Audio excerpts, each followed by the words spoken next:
बेटी बड़ी हुई तो घर में मायके में दुख देखा, और मायके से गई ससुराल में तो ससुराल में दुख देखा। ससुराल में भी दुख देखने के बाद में भी पति को बहुत कुछ काम खुलवाया, बहुत धंधे खुलवाए, नौकरी लगवाई, पर वो पति बार बार छोड़ कर आ गया, बार बार तकलीफ भोग रहा है, बार बार कष्ट भोग रहा है।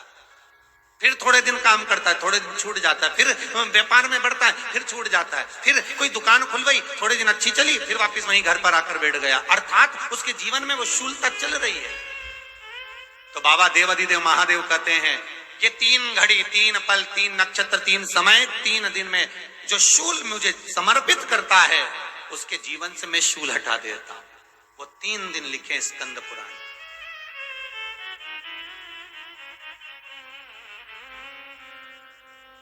महाराज बैसाख महीने में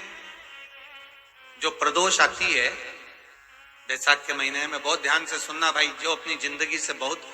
तंग आ गए हो, परेशान हो गए हो, कष्टमय जीवन जी रहे हो, बहुत दुखी हो गए हो, उनके लिए ये स्कंद पुराण का चरित्र फिर मिले ना मिले आप प्रेम से सुन लो। आओ, पहला बैसाख महीने की प्रदोष, चाहे वो शनिचरी प्रदोष हो, चाहे रविवार की हो, सोमवार की हो, मंगल की हो, बुधवार की हो, गुरुवार की हो, शुक्रवार की हो, शनिवार की हो, कोई भी वार की हो, पर बैसाख महीने की प्रदोष, प्रदोष काल में शाम का समय सूर्य डूब रहा हो, बस डूबा ही हो, और उस समय पर सूर्य के डूबन के तुरंत बाद बाबा को धतूरे के साथ में बेलपत्री ना चढ़ाते हुए बेलपत्री के वृक्ष के 7 कांटे बाबा के शिवलिंग पर समर्पित करे जाते हैं। महाराज अपनी जिंदगी में अड़चनों को हटाने के लिए, फिर आप जिस व्यापार में उतरे, जिस व्यवसाय में उतरे, जिस नौकरी में उतरे, आप दिल से करें, आपको तरक्की मिलेगी। आप हार नहीं सकते, नीचे नहीं आ सकते, उन्नति पर ही चढ़ेंगे। एक वैशाख मास की प्रदोष, दूसरा शिवरात्रि के दिन मध्याह्न का समय। महाराज जो बड़ी शिवरात्रि होती है माघ की, बड़ी शिवरात्रि के अंतर्गत मध्याह्न का समय, दोपहर के ठीक 12 बजे, चाहे फिर वो कोई भी दिन हो, महाराज शिवरात्रि जिस दिन पड़ रही हो, दोपहर के ठीक 12 बजे, चाहे फिर वो कोई भी दिन हो, महाराज शिवरात्रि जिस दिन पड़ रही हो,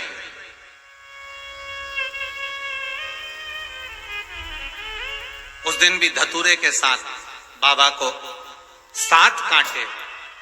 बेलपत्री के वृक्ष के समर्पित होते हैं। महाराज इसमें आप ये वाले जो कांटे हैं जो शिवरात्रि के दोपहर 12 बजे वाले हैं, अगर कोई मदिरा पीने वाला हो, व्यसन में डूबने वाला हो, कोई जुआ खेलने वाला हो, कोई गलत वैश्यावृत्ति करने वाला, या अपने मार्ग से विचलित कोई व्यक्ति है, उसके लिए भी ये कांटे बहुत काम आते हैं।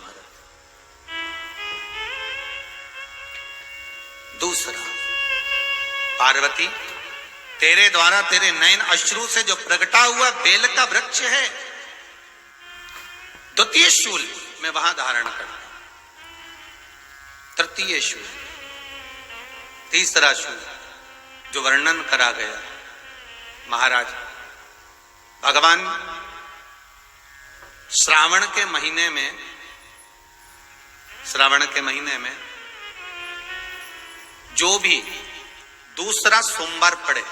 जो भी पड़े, श्रावण के महीने का दूसरा सोमवार, आप सबको पहले भी श्रावण के महीने में जो कथा कही उसका व्याख्यान वर्णन करा कि श्रावण का महीने का महत्व क्या है, वो भी आपको ऑनलाइन कथा में आप लोग सुन चुके हैं। लाइव कथा में श्रावण का पूरा महत्व बताया था कि श्रावण के महीने में शंकर भगवान को पूरा लेखा जोखा का भार प्रदान किया गया था। दूसरा सोमवार, श्रावण के महीने का जो दूसरा सोमवार होता है, उस दूसरे सोमवार में रात्रि के समय पर, अर्थात शास्त्र अब घड़ी और पल का स्मरण करेंगे तो रात्रि के बजेंगे 10 से 12 बजे, मारे 10 से 12 के बीच में धतूरे के साथ बाबा को शूल समर्पित होता है। महाराज ये भी हमारी बाधाओं को, हमारी तकलीफों को